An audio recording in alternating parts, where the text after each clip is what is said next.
All right, so the Nintendo Direct just finished up. It was a little over 40 minutes long, and there were a lot of game announcements in here. However, as I'm looking back over the notes that I have here, it's certainly going to depend on the kind of games you're into, because this entire Direct was definitely geared towards the idea of going into Tokyo Game Show here this weekend. So we'll go over all the different games that were revealed here, some of the surprises, and some of the things that appear to be missing. Guys, if you enjoy these videos, make sure that like button helps out a ton. And if you're new here to the Spawn Wave channel, make sure you subscribe down below.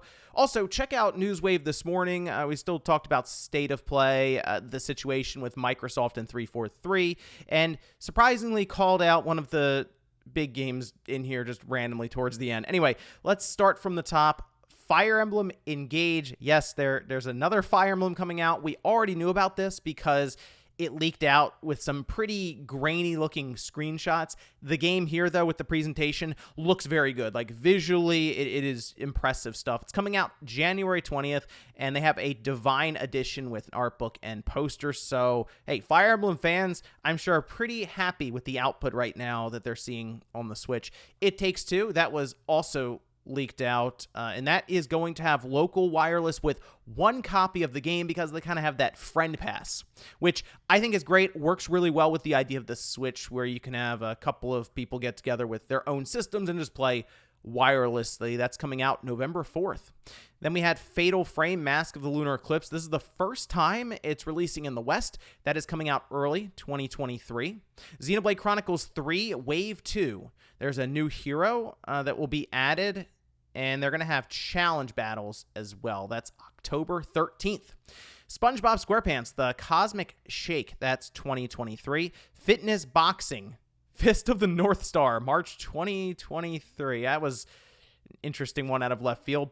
Oddballers. It looks like it's a party game with a bunch of different mini games. They'll have up to 6 players. That is early 2023.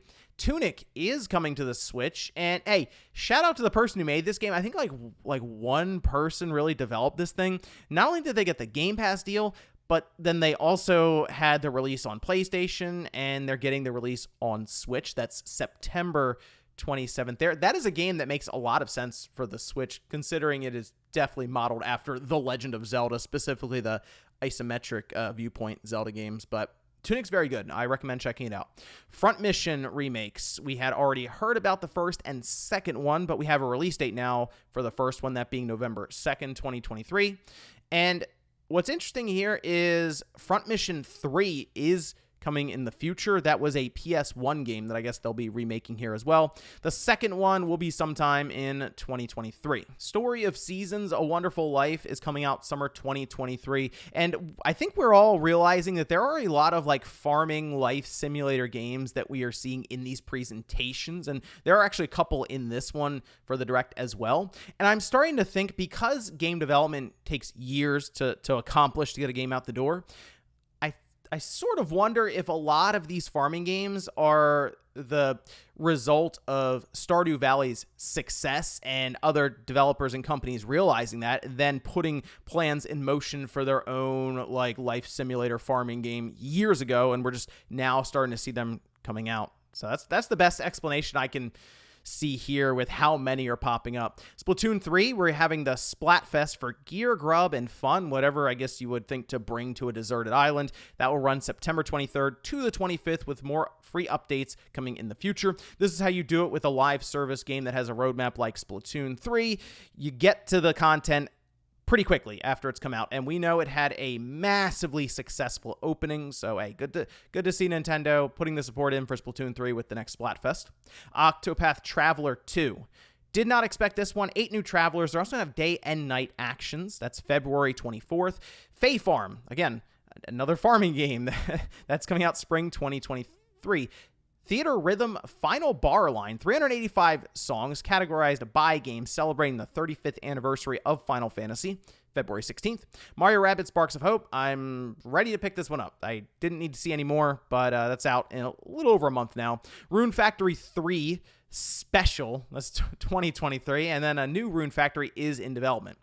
Then Nintendo blew the lid off of things with Nintendo 64 games. And I say that because I feel like all of the games that were shown here, you're probably going to pick out one that you're like, okay, that's a good reveal. One in particular they saved for the end of this segment, and it makes a lot of sense. But going in order of how they showed it, we had Pilot Wing 64, Mario Party 2, Mario Party 3, Pokemon Stadium 2, 1080 Snowboarding, and then Excite Bike 64. I think that's a cool lineup, but I can understand it's like, oh, here's potentially 3 months in a row where you're going to have Mario Party each time. I hope they break that up. Like, they do Mario Party, then they do something like Pokemon Stadium, then Party 2, then 1080, then Party 3, just so you don't have a run of all these Mario Party games back to back to back to back. But the big reveal, and this is exciting stuff, is that GoldenEye is indeed returning, and it will have online play. We'll be waiting to next year to see this one. However, Xbox also announced that it will be going into Game Pass. It'll have achievements, 4K resolution, online multiplayer, all these different things. So, yeah, it looks like GoldenEye is coming back full force, and it'll be on multiple platforms. So, I guess Nintendo, Microsoft, and all the parties involved got it worked out, as was previously rumored, and we saw the achievements popped up. It was just a matter of time for the reveal to happen, but good to see. A whole new generation of gamers will be able to check out what probably hasn't aged the best, but we all very fondly remember from back in the day, those Saturday nights with our friends, staying up late, yelling at each other for screen looking. Then we had Various Day Life, that's out later today. Factorio, that's October 28th. IB, that's spring 2023. Mario Strikers Battle League is getting its next free update. Pauline and Diddy Kong are both being added. More gear and a new stadium, that's later this month. Nothing about them, I don't know, fixing the online play so you can have more than 2 people per team, but maybe that'll just be a silent update or something at some point. Anyway, then we had Atelier Ryza 3. That's February 24th. Mario Kart 8 Wave 3 for the downloadable content with that pass. That will be happening this holiday. Nintendo Switch Sports. Golf is being added. They're going to have holes with or from Wii Sports. Interestingly enough, though, they had to delay it from this fall to the holiday. So I don't know. I guess the update was giving them some issues in development or something. They just need more time. Who's to say? Shigeru Miyamoto appears on screen and started talking about Pikmin Bloom, and I thought he was about to troll the entire Pikmin fan base once again. But no, the big surprise announcement that I would point to for this entire thing is Pikmin 4. I know I was jokingly talking about it in Newswave earlier today, but I will admit I would have leaned more towards Metroid Prime Remaster or Wind Waker or something getting shown here over Pikmin 4, but hey, sometimes you just get it right. Anyway, that is coming out 2023. They didn't show a ton about this. I mean, they showed the logo. They showed like some screenshots as to apparently the perspective of the game. So I am curious as to what Miyamoto came up with here for Pikmin 4. Clearly, he likes Pikmin, obviously. He's sitting there talking about Pikmin Bloom for the longest time. So if he's going through that, I'm sure he's all in on Pikmin 4. Just Dance 2023 was then shown. Harvestella, the demo is out later today. Bayonetta 3, once again, I'm just ready to get this game. That's coming out in about 6 weeks, but a new gameplay trailer will be shown later today, just getting more in depth with the combat and other aspects for the game. Raincode, that's spring 2023. It's from the makers of Danganronpa. And then we had Resident Evil Village Cloud version. Always excited for the cloud versions of these games. That's October 28th, free demo today. And then we will have Resident Evil 2, 3, and 7 heading to the Switch through the cloud later this year. I mean, this to me is something where I'm looking at it going, okay, maybe we do need that revision at some point so we can stop getting all of these cloud versions of different games. Then we had a sizzle reel. Sifu, November 8th. Frame rate looked a little rough there, and Sifu is not a game that you want to play where you're going to have frame drops and stuff, so I'm hoping that's just from the trailer, and when it comes out, it plays way smoother than that. That is a game that will punish you even at a very stable 60 frames per second. Final Fantasy VII Crisis Core did get its release date, December 13th. I'm very much looking forward to that, and I'm glad they were able to get it into this year, although that is cutting it very close to the end, but there we go, December 13th. Radiant Silvergun, that's coming later today, and then Endless Dungeon is next year. Tales of Symphonia Remaster is coming early 2023. This is not the first time we've seen this game remastered at all. It's actually available on a bunch of other platforms, including on PC, but hey, really cool to see this one, which is an absolute classic from the GameCube, show up here on the Switch. We had another sizzle reel, and it was moving quick, and I was still kind of kind of reacting to the Pikmin 4 and the GoldenEye stuff. We had Life is Strange, Fall Guys, another season for that, Disney Speedway, and a few others. Then we had another surprise. That's Kirby's Return to Dreamland Deluxe. It's a remake of Kirby Return to Dreamland. I, again, wasn't expecting this because we've had so much Kirby, and I mean, it's cool. It's good to see more Kirby happen here because it does seem like that franchise is getting a lot of momentum after Forgotten Land that sold incredibly well and should be becoming the best-selling Kirby game, if not already here pretty soon in the next report. And it looked pretty good. It definitely looked like a game from decades ago that's been brought up, and it wouldn't be shocked if it comes out maybe at a more budget price, like a $40 or $50 game.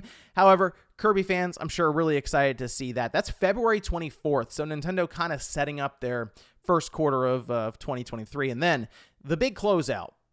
It was The Legend of Zelda Breath of the Wild 2, which we don't have to call Breath of the Wild 2 anymore because they gave us the title Tears of the Kingdom.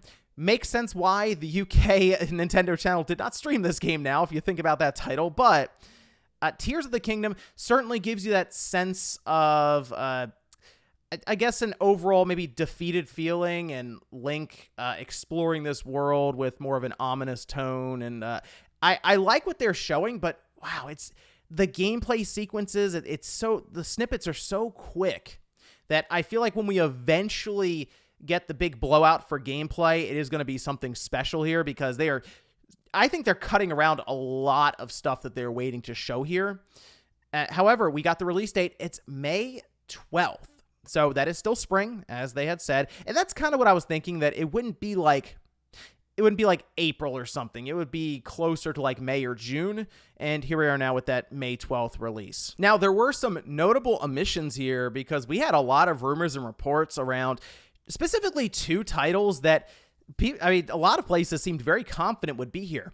Metroid Prime Remaster, which there even talks about this thing coming out in November, and, well, it's not in this direct, so is it actually coming out in November? Would Nintendo save that for a Twitter reveal? I guess that's how you get around announcing it, with the elephant in the room being Metroid Prime 4 not being present, but, I mean, I feel like you'd want to have a bit more runway than, like, 2 months, so we'll see about that one. And then obviously The Legend of Zelda, Wind Waker, and Twilight Princess Double Pack, not here either. So that's kind of the thing that we run into with a lot of this stuff, right? Is maybe different publications or whoever who gets kind of the information around this happening, whether it's a roadmap, marketing, or whatever, and they try to time it with an event from Nintendo, and it's not there. It brings up a lot of questions around that title even existing, right? So I don't know. We'll see if Nintendo decides to do anything with Twitter reveals. They've done it before, but seems like you want to put a bit more emphasis on the Metroid franchise in a direct, especially with the big build-up towards Metroid Prime 4. But overall, looking up and down the list of games here for this direct, I can kind of see why people would look at this and be like, well, there's like a few things here. It was definitely geared towards the Tokyo Game Show crowd. People would be tuning in for that, with a lot of JRPGs, farming simulators, and basically games that have a lot more Japanese influence. But I do think there are a couple of games here to pick out, and it's hard to be down on a direct where Pikmin 4 actually got announced. And like GoldenEye coming back, that's a big deal as well. But let me know what you thought about this direct here. If I had to break down and give it a letter grade, I'm probably between like a B- or a C+, somewhere in there. I think there were just a lot of announcements, but I also think there were probably like 2 or 3 that most people will take away. Thanks guys for watching, and I'll see you next time.